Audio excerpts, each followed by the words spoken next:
大家好，我係劉 Sir，我係 Leo。係啦。咁本身咧我自己咧就姓劉嘅，就劉志光先生啦。咁喺呢6-7年時間裏邊咧，我都喺出邊咧就好多唔同嘅學校啦、公司啦、機構啦，就做開一啲大陸嘅培訓嘅方法咁樣嘅。咁本身咧就亦都喺之前喺屯門嘅呂長江學校啦，就亦都係做過就幾百人嘅演講咁樣啦嚇。咁同埋咧亦都係觀塘嘅青松中學啦、福建中學啦，咁同埋同一啲粉嶺嘅教會咧都有合作咧，就係講一啲係大陸培訓嘅方法咁樣啦。咁啱啱喺幾個月前咧，咁亦都有幫過尖沙咀咧就信和集團咧，就成間公司所有嘅員工咧做一個大陸嘅培訓嘅方法咁樣嘅嚇。咁其實我哋大腦咧，咁亦都有分左腦同埋右腦同埋間腦嘅。咁左腦咧，佢嘅功能咧最主要咧就係順序分析、直線係啦、數學、語言、語詞。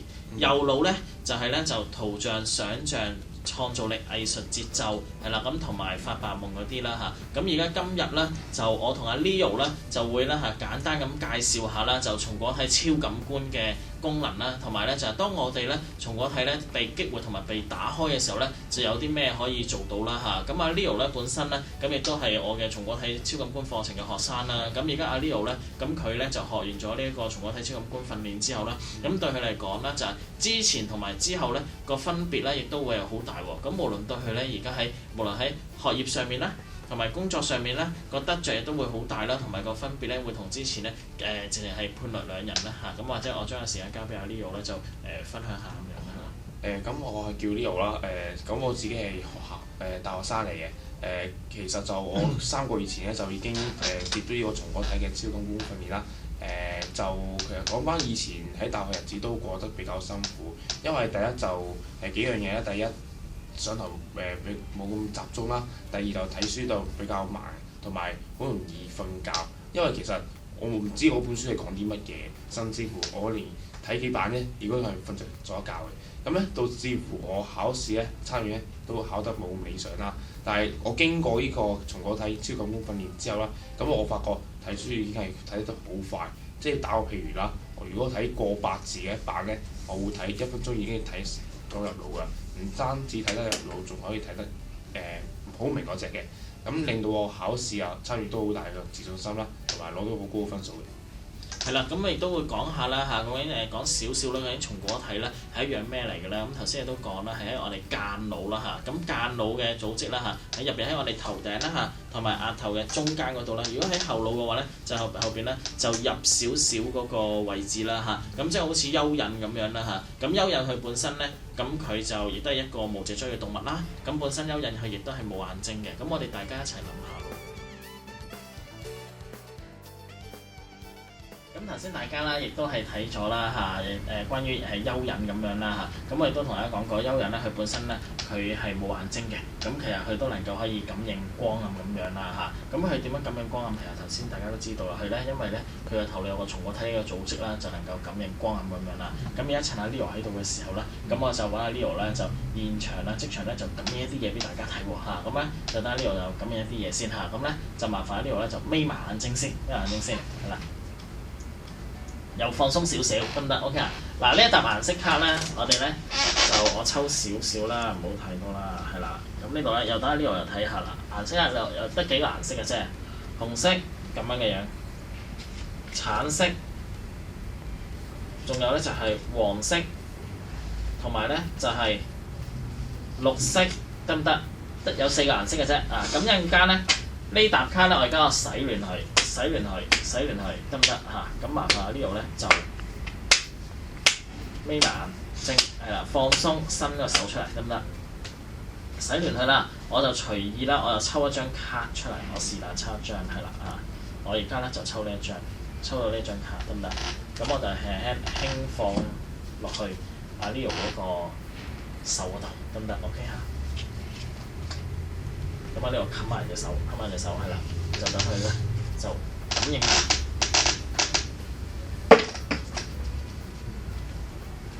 係啦，或者可以深入啲去睇睇啊。紅色、橙色、綠色同埋黃色係咩顏色？紅色。紅色，啊呢個我覺得紅色睇下係咪先？係啦，紅色嚟嘅嚇。OK，咁我想問下 Leo 啦嚇，點解一擺落去嘅時候咧，你即刻會係知道係咩顏色，即刻會感應到嘅咧嚇？你係點樣感應㗎？冇㗎，都係顏色一擺喺手板入面，即刻有個顏色彈咗出嚟，咁我知邊隻顏色啦。好 OK 係啦，咁咧就阿 Leo 咧就好快咧嚇，亦都係即係可以感應到啦。咁頭先啦。大家亦都睇咗我哋學員啦，就阿 Leo 啦，就同大家啦就做一個示範啦，用松果體咧就去感應一啲嘢啦。咁而家我亦都邀請咗另外一位學員啦，就阿 Carrie 就同大家咧用松果體咧就去感應一啲嘢嘅係啦。咁麻煩阿 Carrie 開始之前咧，先眯埋眼睛先，係啦。咁放鬆少少啊。咁有阿 Carrie 覺得夠鬆咧，就伸兩個手板出嚟。夠鬆咧，伸兩個手板出嚟。咁而家 Carrie 咧就收兩手板出嚟啦，咁呢度副啤牌啦一樣啦，葵扇、紅心、梅花同埋階磚有分紅色同埋黑色。咁我而家隨意將個牌咧，我抽隻牌出嚟啦。我而家咧抽呢邊啊，今次我抽我呢一隻牌，抽我呢隻牌係啦 ，OK 嚇。咁就麻煩阿 Carrie 咧就係啦，就面向我，面向我係啦。你覺得夠鬆啦，放鬆少少，夠鬆啦。咁咧就伸隻手板出嚟啦，夠鬆啦係咪？我陣間咧就將呢一隻牌咧。就擺落阿 Carrie 嗰個手板度，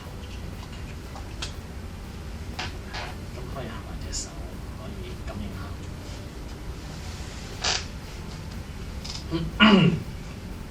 首先啤牌有分黑色同埋紅色，咁睇下 Carrie 諗下，究竟係黑色定係紅色？黑色。黑色都有分葵扇同埋梅花嘅喎，係葵扇定係梅花？葵扇 ，OK， 開出嚟睇下先。係啦，葵扇嚟嘅嚇，阿 Carrie 咧，咁亦都好快啦，同阿 Leo 一樣啦，即刻亦都可以係感應得到啦嚇。咁阿 Carrie 去學咗呢個松果體超感官訓練之後啦，即係之前同埋之後咧個分別咧，亦都係好大啦。對佢嚟講咧，無論而家喺學習上啦，同埋工作上啦、事業上咧，都會有好大嘅幫助嘅嚇。咁我或者將個時間交俾阿 Carrie 講幾分鐘啦，講下咧之前同埋之後有啲咩分別啦，同埋你而家有啲咩幫助同埋有啲咩得着咁樣啦。咁我學完之後啦，咁其實咁之前我有好多大量嘅化妝同埋營養嘅資料要記嘅。咁我平時譬如睇啲營養書咧，咁大概要用1日嘅時間可以睇到一本書。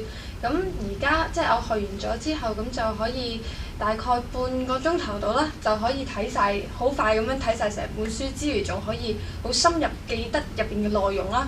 咁之前係好容易會唔記得，要再翻睇多幾次咁樣。